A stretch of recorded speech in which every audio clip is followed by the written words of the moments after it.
Hello, ভিডিওতে আপনাদের অসংখ্য ধন্যবাদ। দেখেন কি কষ্ট করে অনেক দূরের থেকে জল আনতেছে এই তরমুজ ক্ষেতের জন্যে, বুঝছেন? এই জলটা কিন্তু অনেক দূরের থেকে আসতেছে। মোটরে আনার পরে দেখেন কিভাবে সংরক্ষণ করে রাখছে, তারপর কিন্তু এই তরমুজ খেতে দিতে হয়।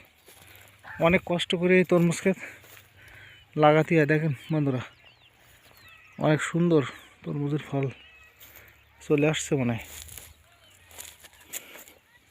এটা কিন্তু পাইগাছা থানার ভিতরে, বুঝছেন?